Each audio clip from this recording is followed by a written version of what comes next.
It's been an emotional season. We faced some pretty big decisions.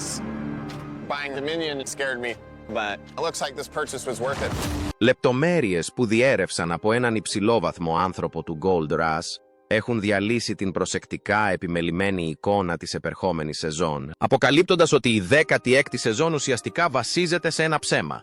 Ενώ τα διαφημιστικά σποτ του δικτύου προμηνύουν μια χρυσή εποχή της εξόρυξης, η πραγματικότητα είναι ένα εφιαλτικό σενάριο που απειλεί να διαλύσει την κληρονομιά των πιο διάσημων πληρωμάτων του Klondike. Οι ανθρακορίχοι αντιμετωπίζουν μια ιστορική τιμή χρυσού $3.800, ένα νούμερο που ακούγεται σαν νίκη σε λαχείο, αλλά στην πραγματικότητα προκαλεί απόλυτο χάος σε όλο το Yukon. Οι δαπάνες του Parker Snubble έχουν ξεφύγει εντελώς από τον έλεγχο. Ο Tony Beads βρίσκεται επαγιδευμένος στο επίκεντρο μιας ανταρσίας του πληρώματος που χτυπά την καρδιά της οικογένειάς του. Και ο Rick Ness στοιχηματίζει ολόκληρη την ύπαρξή του σε μια τελευταία, απεγνωσμένη ελπίδα. Είμαστε εδώ για να αποκαλύψουμε τις σοκαριστικές, ανεπιτίδευτες λεπτομέρειες που δεν ήθελαν να δημοσιευτούν πριν από την πρεμιέρα. Την εσωτερική έκθεση που προσπάθησαν να θάψουν για να προστατεύσουν το εμπορικό σήμα. Το Yukon βουίζει, αλλά αν ακούσετε προσεκτικά, δεν είναι ο βόμβος της βιομηχανίας ή η ζητοκραυγή της νίκης. Είναι ο ήχος της απελπισίας. Το Gold Rush επιστρέφει για την 16η σεζόν του και επιφανειακά όλα φαίνονται μεγαλύτερα, πιο δυνατά και πιο λαμπερά από ποτέ. Αλλά κάτω από το κάλυμα των καμερών υψηλής ευκρίνειας και των λήψεων από ντρόουν κρύβεται μια διασπασμένη πραγματικότητα. Η πρεμιέρα έχει προγραμματιστεί για την Παρασκευή 7 Νοεμβρίου. Οι ανθρακορίχοι επέστρεψαν και η τιμή του χρυσού έχει εκτοξευθεί, αψηφώντας όλες τις προβλέψεις της αγοράς. Βρίσκεται στο ρεκόρ των $3.800 αναουγιά. Αυτός ο αριθμός είναι συγκλονιστικός. Είναι σχεδόν διπλάσιος από αυτόν που εξόρισαν αυτά τα πληρώματα πριν από λίγα χρόνια. Είναι το είδος της τιμής που μετατρέπει τους φτωχούς σε πρίγκιπες και τους ανθρακορίχους σε βασιλιάδες. Ευχαριστώ, Τόνι. Ευχαριστώ, Τόνι. Ναι, θα πρέπει να έχει πολύ κόσμο εδώ κάτω φέτος. Αν καταφέρουμε να περάσουμε όλο αυτό το γήπεδο, ναι. Ειδικά από τη στιγμή που ξεκινά στο Lucifer, αυτό το μέρος αρχίζει να φουντώνει. Συνέχισε την καλή δουλειά. Ευχαριστώ. Παιδιά, ευχαριστώ που επιστρέψατε φέτος. Το δίκτυο προαναγγέλει μια ιστορική χρονιά, ισχυριζόμενο με ενθουσιασμό που δεν κόβεται η ανάσα ότι οι ανθρακορίχοι πλησιάζουν σε μια συνολική αξία χρυσού $100 εκατομμυρίων. Αυτό θα ήταν το πλουσιότερο σύνολο στη μακρά ιστορία της εκπομπής. Ένα ορόσημο που θα έπρεπε να αποτελεί αιτία εορτασμού. Πολλοί θαυμαστές τρελαίνονται με αυτή την είδηση. Ονειρευόμενοι ζυγίσεις ρεκόρ και ντους σαμπάνιας. Αλλά δεν είναι όλα όπως φαίνονται. Έχουμε μιλήσει εκτενώς με μια πηγή κοντά στην παραγωγή, μια πηγή από μέσα που βρέθηκε στα γυρίσματα και είδε το ακατέργαστο, μη επεξεργασμένο υλικό που δεν αποτελεί το κύριο χαρακτηριστικό. Η ιστορία που αφηγούνται δεν είναι μια ιστορία θριάμβου. Είναι μια ιστορία χάους, κατάρρευσης και συγκλονιστικών τυχερών παιχνιδιών που αψηφούν τη λογική. Αυτό που κανείς δεν σου λέει, το βρώμικο μικρό μυστικό της μεταλλευτικής βιομηχανίας, είναι ότι αυτή η τιμή των $3.800 δεν είναι ευλογία. Είναι κατάρα. Είναι μια παγίδα χρυσομαλούσας που έχει κλείσει απότομα στο λαιμό των πληρωμάτων. Αυτή η υψηλή τιμή έχει ανεβάσει τα στοιχήματα σε ένα επίπεδο για το οποίο κανείς δεν ήταν πραγματικά έτοιμος, δημιουργώντας ένα περιβάλλον χύτρας ταχύτητας, όπου κάθε δευτερόλεπτο διακοπής λειτουργίας μοιάζει με θανάσιμο τραύμα. Η πίεση είναι τόσο τεράστια, τόσο ασφικτική, που διαλύει πληρώματα και οικογένειες. Αυτό που πρόκειται να δούμε δεν είναι ένας πυρετός χρυσού με την παραδοσιακή έννοια. Είναι ένας αδίστακτος αγώνας για επιβίωση σε ένα οικονομικό τοπίο που έχει γίνει εχθρικό προς τους ίδιους τους ανθρώπους που προσπαθούν να το εκμεταλλευτούν. Αυτή η διαρροή από εμπιστευτικές πηγές αποκαλύπτει μια σεζόν που, για να το θέσω ήπια, βρίσκεται στα πρόθυρα της ολοκληρωτικής καταστροφής. Ξεχάστε τη θριαμβευτική μουσική, τα χτυπήματα με τις γροθιές και τα πλάνα σε αργή κίνηση των χρυσών ημερών πληρωμής. Η πραγματικότητα είναι πολύ πιο σκοτεινή, πιο σκληρή και πιο συναισθηματικά εξαντλητική. Ο Parker Snubble, το νεαρό παιδί θαύμα που μεγάλωσε μέσα από τη σειρά, επιστρέφει δυναμικά μετά από μια ταπεινωτική 15η σεζόν. Η προηγούμενη σεζόν ήταν μια πληγή στο εγώ του, ένα χαοτικό χάος που τον άφησε να φαίνεται ευάλωτος για πρώτη φορά μετά από χρόνια. Αλλά η στρατηγική του για λύτρωση είναι τόσο μαζική, τόσο ακριβή και τόσο γεμάτη κινδύνους, που αγγίζει τα όρια της τρέλας. Ξοδεύει πάνω από $100.000 κάθε μέρα. Ας το καταλάβουμε. Δεν είναι τυπογραφικό λάθος. Δεν είναι υπερβολή για δραματικό αποτέλεσμα. Κάθε 24 ώρες, ο Parker Snubble καίει ολοσχερός ένα πολυτελές αυτοκίνητο ή ένα μικρό σπίτι. Μια μόνο μέρα κακοκαιρίας, ένα παγωμένο κυβότιο υδροροών ή ένας σπασμένος άξονας μετάδοσης κίνησης δεν είναι απλώς μια ενόχληση. Είναι μια οικονομική καταστροφή που θα μπορούσε να τον εξαφανίσει. Οθεί το πλήρωμά του στα όρια της θράψης, οδηγώντας το με μια αδιάκοπη σκληρότητα που αγγίζει τα όρια της σκληρότητας, και η πηγή μας λέει ότι η αφοσίωσή του δοκιμάζεται όπως ποτέ άλλοτε. Εν τω μεταξύ, ο βασιλιά του Κλοντάικ, Τόνι Μπιτς, αντιμετωπίζει μια ολοκληρωτική κρίση που καμία ποσότητα χρυσού δεν μπορεί εύκολα να διορθώσει. Μετά από μια ρεκόρ αλίας πέρυσι, θα περίμενε κανείς ότι θα έπλεε στην ακτή, απολαμβάνοντας τους καρπούς της εργασίας του. 312,16. Αυτή είναι μια καλή αρχή. Ναι. Έφτασε μάλιστα στο σημείο να πάρει μισθό $500,000 την πρώτη εβδομάδα, ένα νούμερο που θα ικανοποιούσε οποιονδήποτε άλλο εξορίκτη για ένα μήνα. Αλλά ο ειδικός αποκαλύπτει ότι αυτή η επιτυχία ήταν βραχύβια, μία ψεύτικη αυγή πριν από την καταιγίδα. Στο παρασκήνιο, η αυτοκρατορία των Beats καταρρέει εκ των έσω. Δεν πρόκειται για χαλασμένες μηχανές, αλλά για διαλυμένη εμπιστοσύνη. Οι διαφωνίες μεταξύ των μελών του πληρώματος έχουν εξελιχθεί σε ανοιχτή εχθρότητα και οι μακροχρόνιες οικογενειακές εντάσεις απειλούν να σταματήσουν ολόκληρη την επιχείρηση εν τη γενέση της. Η κατάσταση χειροτερεύει τόσο πολύ, επιβεβαιώνει η πηγή, που ο Τόνι αναγκάζεται να λάβει δραστικά μέτρα. Να απολύσει βασικά μέλη του πληρώματος απλώς για να μείνει ζωντανός. Δεν πρόκειται απλώς για τυχαίες εποχιακές προσλήψεις. Πρόκειται για ανθρώπους απαραίτητους για την επιχείρηση. Όταν ο βασιλιάς αρχίζει να εκαθαρίζει την αυλή του, ξέρεις ότι το βασίλειο έχει πρόβλημα. Και μετά υπάρχει ο Ρικ Νες. Οι εσωτερικές λεπτομέρειες για τον Ρικ είναι ειλικρινά, σοκαριστικές και σπαρακτικές. Δεν ξεκινάει απλώς τη σεζόν πίσω από την μπάλα 8. Ξεκινάει χωρίς τίποτα. Είναι ένα φάντασμα στη μηχανή. Χωρίς άδεια νερού. Χωρίς αξίωση. Και μόνο το μισό πλήρωμά του. Στο Yukon, η προσπάθεια εξόρυξης χωρίς άδεια ίδρευσης είναι σαν να προσπαθείς να πετάξεις ένα αεροπλάνο χωρίς φτερά. Είναι νομικά και φυσικά αδύνατο. Έχει, για κάθε σκοπό και πρόθεση, τελειώσει πριν καν ξεκινήσει. Η γραμμή αναρρόφησης είναι ενεργοποιημένη. Όλα είναι έτοιμα. Όλα είναι στη θέση τους. Κοίτα αυτό. Τι ομορφιά. Έλα! Το βίντεο που τον δείχνει να κοιτάζει τον εξοπλισμό του μοιάζει περισσότερο με επικίδιο λόγο παρά με εμψυχωτική κουβέντα. Η μόνη του κίνηση είναι ένα απεγνωσμένο, αποφασιστικό ρίσκο σε ένα νέο κομμάτι γης που θα μπορούσε είτε να σώσει την καριέρα του, είτε να είναι το τελευταίο καρφί στο φέρετρό του. Αυτή η σεζόν δεν είναι η ιστορία επιτυχίας που σας πουν στα τρέιλερ. Είναι η ιστορία του τι συμβαίνει όταν η απληστία, ο πληθωρισμός και η πίεση οθούν τους ανθρακορίχους να ξεπεράσουν τα όρια τους. Αλλά το χάος ξεκινά με τον Πάρκερ, του οποίου η μυστική στρατηγική είναι το μεγαλύτερο ρίσκο της ζωής του και ίσως το μεγαλύτερο ρίσκο στην ιστορία της σειράς. Αυτό που πολλοί παρέβλεψαν από την περασμένη σεζόν ήταν το πόσο άσχημα είχε κλονιστεί ο Πάρκερ Σνάμπελ. Η 15η σεζόν ήταν μια χαοτική και βραχώδης καταστροφή που σχεδόν εκτροχίασε ολόκληρη την αυτοκρατορία του. Δεν είχε να κάνει μόνο με το συνολικό χρυσό, το οποίο ήταν απογοητευτικό για τα δικά του δεδομένα. Είχε να κάνει με την αντίληψη. Η φήμη του δέχτηκε ένα τεράστιο πλήγμα. Έμοιαζε σαν να είχε χάσει τον έλεγχο, σαν το παιδί θαύμα να είχε τελικά εξαντληθεί. Τώρα επέστρεψε για τη σεζόν 16 και δεν εξορίσει απλώς χρυσό. Εξορίσει για λύτρωση. Εξορίσει για να ανακτήσει τον τίτλο του και να φημώσει όλους όσους τον αμφισβήτησαν. Αλλά το σχέδιό του, που αποκάλυψε κάποιος από μέσα μας, είναι εντελώς τολμηρό. Είναι μια στρατηγική αγνής, ανώθευτης ομής βίας. Δείτε το εξής. Η Πάρκερ λειτουργεί 4 ξεχωριστά εργοστάσια πλυσίματος ταυτόχρονα. Για όσους δεν είναι εξοικειωμένοι με την εφοδιαστική αλυσίδα των ορυχείων, η λειτουργία 2 εργοστασίων είναι πονοκέφαλος. Η λειτουργία 3 είναι ένας εφιάλτης εφοδιαστικής. Η λειτουργία 4 είναι μια πράξη πολέμου ενάντια στο έδαφος. Για να θρέψει αυτά τα τέρατα, χειρίζεται πάνω από 60 βαρέα μηχανήματα. Μπουλντόζες, εξκαφείς, φορτηγά μεταφοράς πετρωμάτων, φορτωτές, έναν στρατό από κίτρινο σίδερο που καταναλώνει ντίζελ σαν να ήταν νερό. Η κλίμακα είναι δύσκολο καν να φανταστεί κανείς. Είναι μία από τις μεγαλύτερες ιδιωτικές εξορυκτικές δραστηριότητες στο Κλοντάικ, που ανταγωνίζεται τα βιομηχανικά εταιρικά ορυχεία. Και το κόστος, όπως αναφέραμε, είναι συγκλονιστικό. Η πηγή μας επιβεβαιώνει ότι ο ρυθμός καύσης ξεπερνά τα $100,000 την ημέρα. Σκεφτείτε τις επιπτώσεις αυτού του αριθμού. Πριν βρει έστω και μια νυφάδα χρυσού, πριν καν τα τουφέκια προλάβουν να πιάσουν οποιοδήποτε χρώμα, βρίσκεται $100,000 στην τρύπα. Κάθε πρωί, ο λογαριασμός των καυσίμων και μόνο είναι αρκετός για να χρεοκοπήσει έναν κανονικό άνθρωπο. Αν ο χρυσός δεν υπάρχει, ή αν το έδαφος είναι παγωμένο, αυτά τα χρήματα έχουν χαθεί για πάντα. Βλέπετε, δεν πρόκειται απλώς για τη μετακίνηση περισσότερου χώματος. Είναι μια απεγνωσμένη κίνηση που γεννιέται από το άγχος.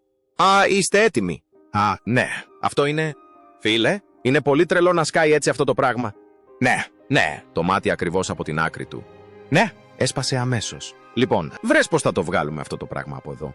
Ο Πάρκερ αναλαμβάνει περισσότερο έδαφος, περισσότερες ευθύνες και μεγαλύτερο ρίσκο από ποτέ. Τεντώνει τις γραμμές ανεφοδιασμού του στα όρια του. Αλλά η πραγματικά σοκαριστική λεπτομέρεια που αποκάλυψε κάποιος από τους εσωτερικούς μας ανθρώπους είναι αυτό που συμβαίνει στην ομάδα του. Για να διαχειριστεί αυτή την τεράστια επιχείρηση, ο Πάρκερ αναδιαμορφώνει πλήρως τη δομή του πληρώματός του. Φέρνει νέα πρόσωπα, ξένους στην κεντρική ομάδα. Και σύμφωνα με την πηγή μας, αυτό προκαλεί τεράστιες τριβές. Δοκιμάζει παλιές αφοσιώσεις.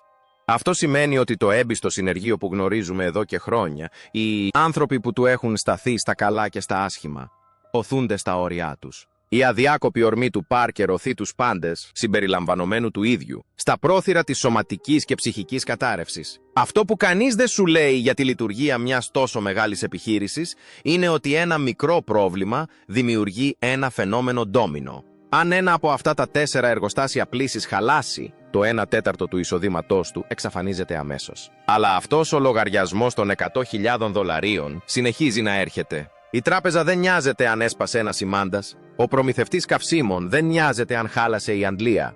Αν χαλάσει μια μπουλντόζα κλειδί, ένα από αυτά τα εργοστάσια λιμοκτονεί. Η πίεση στους μηχανικούς και τον εργοδηγό του είναι απίστευτη. Δουλεύουν ασταμάτητα, καλυμμένοι με γράσο και λάσπη, προσπαθώντας να κρατήσουν σε λειτουργία αυτό το μηχανικό τσίρκο. Για τον Πάρκερ δεν έχουν πλέον σημασία μόνο τα χρήματα. Πρόκειται για το να αποδείξει ότι εξακολουθεί να είναι ο καλύτερος ανθρακορίχος στο παιχνίδι μετά από μια σεζόν που τον άφησε μελανιασμένο και το πλήρωμά του διαλυμένο. Αυτή η τεράστια, δαπανηρή επιχείρηση δεν είναι ένδειξη δύναμης. Είναι ένα σημάδι του πόσο απεγνωσμένος είναι να κερδίσει. Τρομάζει την αποτυχία και αυτός ο φόβος τον οδηγεί σε επικίνδυνα άκρα. Αλλά όσο τεράστιο κι αν είναι το στοίχημα του Πάρκερ, δεν είναι τίποτα σε σύγκριση με την προσωπική κρίση που συμβαίνει στο συγκρότημα Beats. Λίγοι ανθρακορίχοι κατανοούν το μακροπρόθεσμο παιχνίδι καλύτερα από τον Τόνι Beats, τον θρύλο, τον βασιλιά του Κλοντάικ. Μετά από δεκαετίες στο χώρο, τα έχει δει όλα. Άνθηση, χρεοκοπίες, πλημμύρες και ξηρασίες. Ή έτσι νόμιζε. Μετά από μια ρεκόρ χρυσού πέρυσι, ο Τόνι ξεκινά την 16η σεζόν με ασταμάτητο τρόπο. Πηγή μας επιβεβαιώνει ότι ξεκινάει δυναμικά, κερδίζοντας νωρίς χρυσό και κερδίζοντας ένα τεράστιο ποσό $500.000 σε μόλις μία εβδομάδα. Είναι ένα πολλά υποσχόμενο ξεκίνημα που αποδεικνύει ότι ο παλιός θρύλος εξακολουθεί να έχει το μαγικό άγγιγμα. Φαίνεται ότι όλα πάνε όπως πάντα. Αλλά, όπως αποκαλύπτει η πηγή μας, αυτή η επιτυχία είναι ένα προπέτασμα καπνού. Είναι μια χρυσή κουρτίνα που κρύβει ένα σάπιο εσωτερικό. Στο παρασκήνιο, ο Τόνι αντιμετωπίζει ένα κύμα προσωπικής και επαγγελματικής αναταραχής που απειλεί να καταστρέψει ολόκληρη την αυτοκρατορία του. Αυτό που κανείς δεν σου λέει είναι ότι η διαχείριση μιας οικογενειακής επιχείρησης είναι ένας εφιάλτης. Θολώνει τα όρια μεταξύ αφεντικού και πατέρα, μεταξύ εργαζομένου και παιδιού. Και αυτή τη σεζόν, οι εντάσεις στην οικογένεια Beats τελικά κορυφώνονται. Ένας άνθρωπος που μας εμπνέει από μέσα μας μιλάει για διαφωνίες στο πλήρωμα που ξεπερνούν κατά πολύ τις απλές διαφωνίες για το πού να σκάψουμε. Μιλάμε για ολομέτωπες φωνές, ανυπακοή και άμεσες αμφισβητήσεις της ηγεσίας του Τόνι. Η σταθερότητα ολόκληρης της αυτοκρατορίας των μεταλλίων κινδυνεύει. Ο Τόνι, ο οποίος κυβερνά με σιδερένια γροθιά, διαπιστώνει ότι η λαβή του γλιστράει. Και ιδού η συγκλονιστική λεπτομέρεια, η κατάσταση γίνεται τόσο τοξική, τόσο εκτός ελέγχου, που ο Τόνι αναγκάζεται να πάρει μια από τις πιο δύσκολες αποφάσεις της καριέρας του. Αρχίζει να απολύει βασικά μέλη του πληρώματος. Η έκθεση δεν κατονομάζει ονόματα, πιθανώς για νομικούς λόγους ή συμφωνίες εμπιστευτικότητας, αλλά τονίζει ότι πρόκειται για βασικά άτομα. Στην επιχείρηση Beats, αυτή η φράση συνήθως σημαίνει βετεράνους με μακρά εμπειρία που γνωρίζουν το πεδίο καλύτερα από οποιονδήποτε άλλον ή, πολύ πιθανόν, μέλη του δικού του εκτεταμένου κύκλου. Αυτή είναι μια πυρκαγιά με 5 συναγερμούς. Δεν απολύεις έτσι απλά ανθρώπους. Εκτός αν κάτι έχει πάει τρομερά στραβά. Δεν διακόπτεις τους δεσμούς με έμπειρα χέρια εν μέσω μιας ρεκόρ άνθησης της τιμής του χρυσού. Εκτός αν το προσωπικό κόστος έχει υπερβεί το οικονομικό κέρδος. Ο βασιλιάς χάνει τον έλεγχο του κάστρου. Σε αυτό το χάος προστίθεται ο γιος του Τόνι, Kevin Beats. Αυτή είναι η δεύτερη πλήρης χρονιά του ως επικεφαλής ορυχείου, καθώς βγαίνει από το υπόστεγο μηχανικών και μπαίνει στο κέντρο διοίκησης. Είναι αποφασισμένος να αποδείξει ότι μπορεί να ηγηθεί χωρίς να βασίζεται στην εποπτεία του πατέρα του. Ο στόχος του είναι φιλόδοξος, που αγγίζει τα όρια της αλαζονίας. Θέλει να διπλασιάσει το σύνολο του χρυσού της περασμένης σεζόν. Με χρυσό στα $3.800 αναουγιά, αυτός ο στόχος είναι ακόμη πιο κρίσιμος. Τι συμβαίνει όμως όταν ο γιος προσπαθεί να ξεπεράσει τον πατέρα του στο ορυχείο? Η φιλοδοξία του Κέβιν δοκιμάζεται καθώς προσπαθεί να διαχειριστεί τον εξοπλισμό της οικογένειας, το πλήρωμα και τις δικές του φιλοδοξίες, ενώ η επιχείρηση του πατέρα του βρίσκεται σε εμφύλιο πόλεμο. Το άγχος επιδεινώνεται. Ο Κέβιν θέλει να εξυγχρονιστεί, να πιέσει περισσότερο. Ο Τόνι θέλει να μείνει στους παλιούς τρόπους που λειτουργούν. Η σύγκρουση των γενεών εκτιλήσεται με φόντο τη λάσπη του Κλοντάικ και η κληρονομιά των Μπιτς κρέμεται από μία κλωστή. Οι θεατές λατρεύουν την τραχιά συμπεριφορά του Τόνι, αλλά αυτή τη σεζόν, αυτή η συμπεριφορά μπορεί να είναι ακριβώς αυτό που απομακρύνει τους καλύτερους ανθρώπους του.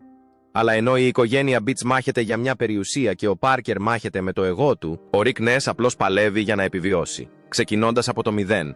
Για τον Ρικ Νες, η 16η σεζόν ξεκινά στα πρόθυρα της ολοκληρωτικής κατάρρευσης. Για να το θέσω ήπια, βρίσκεται σε μπελάδες. Οι λεπτομέρειες της κατάστασης του Ρικ είναι πραγματικά σοκαριστικές και σκιαγραφούν την εικόνα ενός άντρα που έχει χάσει τα πάντα εκτός από τον σφιγμό του.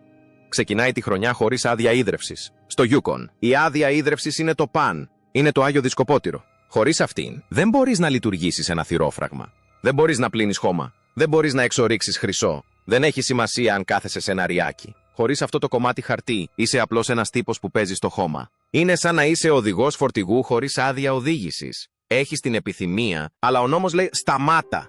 Επιπλέον, δεν έχει καμία αξίωση. Δεν έχει ούτε καν έδαφος για να σκάψει. Είναι ένας ανθρακορίχος χωρίς ορυχείο. Και για να γίνουν τα πράγματα χειρότερα, μόνο το μισό πλήρωμά του επέστρεψε. Το άλλο μισό, πιθανώς, είδε τα πάντα. Κοίταξε το ιστορικό του Ρικ από τις προηγούμενες δυσκολίες και εγκατέλειψε το πλοίο. Επέλεξαν τη σταθερότητα αντί της αφοσίωσης και δύσκολα μπορείς να τους κατηγορήσεις. Ο Ρικ ξεκινά τη σεζόν σε κατάσταση επιβίωσης. Δεν έχει χρήματα, ούτε έδαφος, ούτε άδεια και ούτε ομάδα. Από όλες τις απόψεις, η καριέρα του στο Gold Rush θα έπρεπε να έχει τελειώσει. Είναι, ουσιαστικά, χρεοκοπημένος.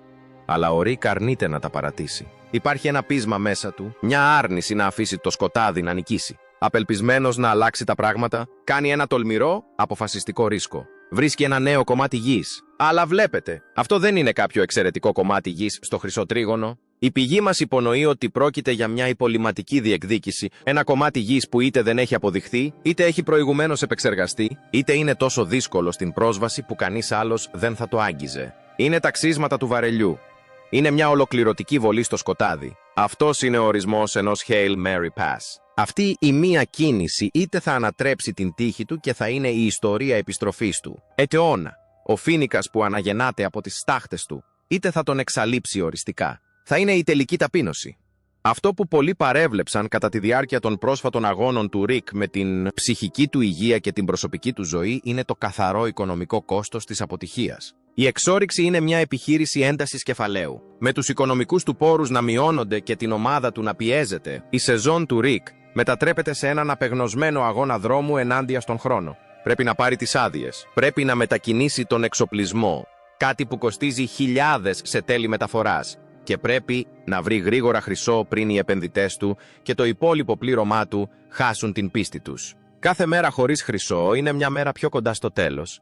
Μετά τη μακρά πάλη του με προσωπικές αναποδιές τα τελευταία χρόνια, αυτή δεν είναι απλώς μια ακόμη σεζόν για τον Ρικ. Αυτή είναι η ευκαιρία του να ξαναχτίσει την καριέρα του, την αυτοπεποίθησή του και ολόκληρο το μέλλον του στον κόσμο της εξόρυξης χρυσού. Είναι η τελική του νίκη. Αν αποτύχει εδώ, δεν υπάρχει 17η σεζόν για τον Ρικ Νες. Έτσι, είδαμε τις σοκαριστικές λεπτομέρειες. Ο Πάρκερ ξοδεύει μια περιουσία για να θρέψει ένα μηχανικό θηρίο. Η οικογένεια του Τόνι βρίσκεται σε πόλεμο, διαλύοντας τον εαυτό της από μέσα. Ο Ρικ ξεκινά από το 0, προσπαθώντας να επιστρέψει από την Άβυσσο. Οι άνθρωποι που παρακολουθούν αυτό το γεγονός ψάχνουν για ένα μυστήριο και αναρωτιούνται πώς συνέβησαν όλα αυτά. Είναι απλώς κακή τύχη. Μήπως μας διαφεύγει κάποια βασική λεπτομέρεια? Το θέμα είναι ότι ναι, είμαστε. Ο πυρήνας του προβλήματος, το εσωτερικό μυστικό που συνδέει όλο αυτό το χάος, είναι το μόνο πράγμα που όλοι θεωρούν καλά νέα. Είναι η τιμή του χρυσού στα $3.800. Αυτό είναι το μεγάλο παράδοξο της 16ης σεζόν. Η τιμή ρεκόρ του χρυσού έχει δημιουργήσει μία ψευδαίσθηση πλούτου. Λάμπει έντονα, τυφλώνοντας τους πάντες ως προς την πραγματικότητα. Αλλά αυτό που πραγματικά έκανε ήταν να μεγεθύνει κάθε πρόβλημα. Έχει κάνει τους ανθρακορίχους να απελπίζονται. Βλέπετε, όταν οι τιμές του χρυσού εκτοξεύονται, οι δυνατότητες κέρδους αυξάνονται, αλλά το ίδιο συμβαίνει και με την πίεση. Και το πιο σημαντικό, το ίδιο συμβαίνει και με το κόστος. Αυτό που κανείς δεν σας λέει, το βασικό μάθημα της οικονομίας που πλήττει το Yukon, περισσότερο από οπουδήποτε αλλού, είναι ότι η υψηλή τιμή του χρυσού κάνει τα πάντα πιο ακριβά. Προκαλεί έναν τοπικό πληθωρισμό που είναι απολύτως βάναυσος. Το καύσιμο που χρειάζεται για να λειτουργήσουν τα 60 μηχανήματα της Parker, η τιμή ανεβαίνει. Οι προμηθευτές γνωρίζουν ότι οι ανθρακορίχοι βγάζουν περισσότερα, γι' αυτό και χρεώνουν περισσότερα. Τα χαλίβδινα εξαρτήματα που χρειάζονται για να επισκευαστεί η βυθοκόρος του Τόνι, η τιμή εκτοξεύεται. Ρουλεμάν, μεταφορικοί ημάντες, καταστρώματα κοσκινίσματος. Όλα κοστίζουν 20% έως 30% περισσότερο από τι πέρυσι. Ακόμα και η έβρεση και η διατήρηση καλού εργατικού δυναμικού γίνεται πιο ακριβή, καθώς όλοι θέλουν ένα μεγαλύτερο κομμάτι από την πίτα των $3.800. Οι αρχάριοι απαιτούν μισθούς βετεράνων επειδή ξέρουν πόσο αξίζει ο χρυσός. Αυτή η υψηλή τιμή δεν έχει κάνει την εξόρυξη ευκολότερη. Έχει μετατρέψει το Yukon σε χύτρα ταχύτητας. Έχει αφαιρέσει το περιθώριο σφάλματος. Παλιά, αν σπαταλούσες ένα βαρέλι ντίζελ, ήταν ενοχλητικό. Σήμερα είναι μια τραγωδία. Αυτή η εποχή είναι ένας αδίστακτος αγώνας, όχι μόνο ενάντια στη φύση, αλλά και ενάντια στην οικονομία. Για τον Πάρκερ, ο ρυθμός καύσης των $100.000 την ημέρα είναι άμεσο αποτέλεσμα αυτής της πίεσης. Πρέπει να λειτουργεί 4 εργοστάσια. Πρέπει να εξορίσεις σε βιομηχανική κλίμακα, επειδή αν εξορίσεις σε μικρή κλίμακα, τα γενικά έξοδα θα τον φάνε ζωντανό. Πρέπει να βρει τεράστιες ποσότητες χρυσού μόνο και μόνο για να ισοσκελίσει τα τεράστια έξοδά του. Η τιμή του χρυσού τον αναγκάζει να είναι μεγαλύτερος, γεγονός που τον καθιστά πιο ευάλωτο. Για τον Τόνι, οι οικογενειακές εντάσεις πολλαπλασιάζονται όταν εκατομμύρια διακυβεύονται κάθε εβδομάδα. Όταν ο χρυσός ήταν $1.200, ένα λάθος σου κόστιζε μερικά χιλιάρικα. Στα $3.800, ένα λάθος σου κοστίζει μια περιουσία. Κάθε διαφωνία ενισχύεται από τα σύμβολα του δολαρίου. Η απληστία διεισδύει στο έδαφος. Και για τον Ρικ, η υψηλή τιμή σημαίνει ότι το κόστος εισόδου είναι υψηλότερο από ποτέ. Το κόστος απόκτησης μιας αξίωσης, τα δικαιώματα που απαιτούν οι κάτοχοι αξιώσεων, το κόστος μιας άδειας και η τιμή του μεταχειρισμένου εξοπλισμού είναι υψηλότερα από ποτέ. Προσπαθεί να επιστρέψει στο παιχνίδι στην πιο ακριβή στιγμή της ιστορίας. Αγοράζει στην κορυφή της αγοράς με άδειο πορτοφόλι. Αυτή είναι η σοκαριστική λεπτομέρεια που ήθελε να αποκαλύψει κάποιος από τους εσωτερικούς μας ανθρώπους. Οι ανθρακορίχοι συνθλίβονται από το ένα πράγμα που υποτίθεται ότι θα τους έσωζε. Δεν αρκεί πλέον να βρίσκουν χρυσό. Πρέπει να τον βρίσκουν αποτελεσματικά, να τον βρίσκουν γρήγορα και σε κλίμακα αρκετά μεγάλη, ώστε να επιβιώσουν από το ραγδαία αυξανόμενο κόστος. Το ειδήλιο του μοναχικού ανθρακορίχου με ένα ταψί χρυσού έχει πεθάνει. Αυτός είναι βιομηχανικός πόλεμος. Αυτή είναι η περίοδος του πυρετού του χρυσού, στην πιο άγρια μορφή της, όπου κάθε λάθος κοστίζει χιλιάδες και κάθε επιτυχία είναι απεγνωσμένα απαραίτητη απλώς για να πληρωθούν οι λογαριασμοί. Η λάμψη του χρυσού δεν ήταν ποτέ πιο λαμπερή, αλλά οι σκιές που ρίχνει δεν ήταν ποτέ πιο σκοτεινές.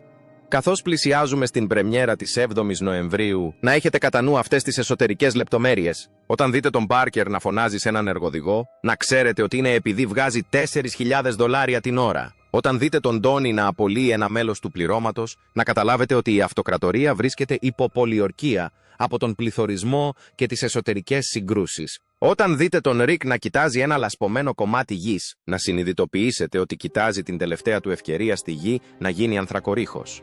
Τι πιστεύετε, είναι αυτή η τιμή ρεκόρ του χρυσού μια ευλογία ή μήπως το τελευταίο καρφί στο φέρετρο για τους ανθρακορίχους του Κλοντάικ, μήπως η απληστία καταστρέφει τις ίδιες τις οικογένειες που δημιούργησαν αυτή την εκπομπή? Πείτε μας τις σκέψεις σας στα σχόλια παρακάτω. Και μην ξεχάσετε να κάνετε like και να εγγραφείτε για περισσότερες ενημερώσεις καθώς παρακολουθούμε την πιο ασταθή σεζόν στην ιστορία του Gold Rush. Η αντίστροφη μέτρηση έχει ξεκινήσει και η αλήθεια πρόκειται να αποκαλυφθεί.